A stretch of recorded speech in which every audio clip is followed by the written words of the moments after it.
ನಮ್ಮ ಎಮೋಷನ್ಸ್ನ ಕಂಟ್ರೋಲ್ ಮಾಡೋಕ್ಕೆ ಒಂದು ಸ್ಟ್ರಕ್ಚರೇ ತಿಳ್ಕೋಬೇಕು. ನಮ್ಮ ಮಾನವನ ಮೆದುಳು ಹೇಗೆ ಒಂದಕ್ಕೊಂದು ರಚನೆ ಆಗಿದೆ, ನಮ್ಮ ಮೆಮೊರಿ ಮತ್ತು ಮೋಟಿವೇಶನ್ ಎಲ್ಲ ಒಂದು ಕಾಂಬಿನೇಷನ್ನಲ್ಲಿ ನಡೆಯುತ್ತೆ. ಈ ಒಂದು ಮೆದುಳಿನ ಹೊರಪದರ ಅಂತಾರೆ, ಇದು ಸೆರಿಬ್ರಲ್ ಕಾರ್ಟೆಕ್ಸ್ ಅಂತ, ಅದಕ್ಕೂ ಮತ್ತು ಬ್ರೈನ್ ಸ್ಟೆಮ್ ಅಂತಾರೆ, ಮೆದುಳಿನ ಕಾಂಡ. ಇದಕ್ಕೆ ಲ್ಯಾಟ್ರಲ್ ಸೈಡ್, ಇದನ್ನು ಪುಷ್ಪಪಾತ್ರೆ ಅಂದರೆ ಪಕ್ಕದಲ್ಲಿ ಅದನ್ನು ಒಂದು ಥ್ಯಾಲಮಸ್ ಅಂತ ಹೇಳ್ತೀವಿ. ಪುಷ್ಪಪಾತ್ರೆ ಅದರ ಎಡಗಡೆ ಭಾಗದಲ್ಲಿ ಒಂದು ಕನೆಕ್ಷನ್ ಯು ಕ್ಯಾನ್ ಸಿ, ಎಲ್ಲರೂ ಒಂದಕ್ಕೊಂದು ಕನೆಕ್ಟ್ ಆಗಿ ಪರಸ್ಪರ ಸಂಪರ್ಕ ಇಟ್ಕೊಂಡು ಕೆಲಸ ಮಾಡುತ್ತೆ. ಇದು ಇಂಟರ್ ಕನೆಕ್ಟೆಡ್ ಬ್ರೈನ್ ಸ್ಟ್ರಕ್ಚರ್.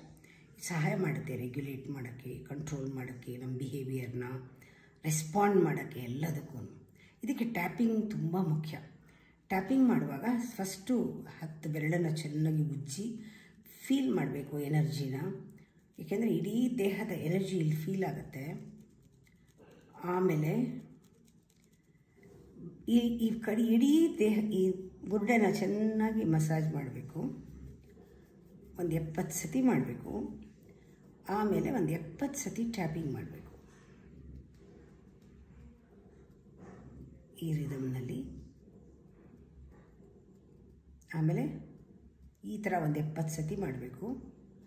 ಆಮೇಲೆ ಈ ಥರ ಒಂದು 70 ಸತಿ ಮಾಡಬೇಕು. ಇಲ್ಲಿ ನಿಧಾನವಾಗಿ ಮಾಡಬೇಕು, ರಿಲ್ಯಾಕ್ಸ್ ಮಾಡಿಕೊಂಡು. ಇಲ್ಲಿ 70 ಸತಿ, ಇಲ್ಲಿ ಇಲ್ಲಿ ಇಲ್ಲಿ ನಿಧಾನವಾಗಿ, ಇಲ್ಲಿ ಕಿವಿಯ ಹಿಂಭಾಗದಲ್ಲಿ ಎಲ್ಲ ಒಂದು ನಂಬರ್ ಇಟ್ಕೊಳ್ಳಿ. 30 ಬಿಟ್ವೀನ್ 30 ಆ್ಯಂಡ್ 70 ಮಾಡಿ.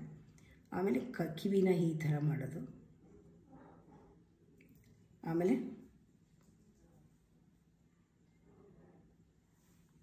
ಹಿಂದೆ ಚೆನ್ನಾಗಿ ಕತ್ತಿನ ಹಿಂಭಾಗದಿಂದ ಮಸಾಜ್ ಮಾಡೋದು. ಆಮೇಲೆ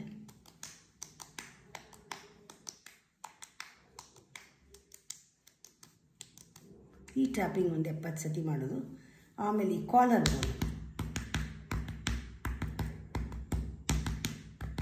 ಆಮೇಲೆ ಕೊಂಕಳಲ್ಲಿ ಒಂದು 70 ಟೈಮ್ಸ್ ಎರಡೂ ಕಡೆ ಮಾಡೋದು. ಆಮೇಲೆ ಶೋಲ್ಡರ್ಗೆ 70 ಟೈಮ್ಸ್.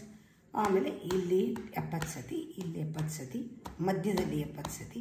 ಆಮೇಲೆ ಹಿಂಭಾಗದಲ್ಲಿ ಇದನ್ನು ಒಂದು 70 ಸತಿ ಮಾಡಿ, ಕಾಲ್ವರೆಗೂ ತೊಡೆ ಭಾಗ, ಕಾಲು ಎಲ್ಲನೂ ಟ್ಯಾಪಿಂಗ್ ಮಾಡೋದು. 70 ಸತಿ ಮಾಡೋದು.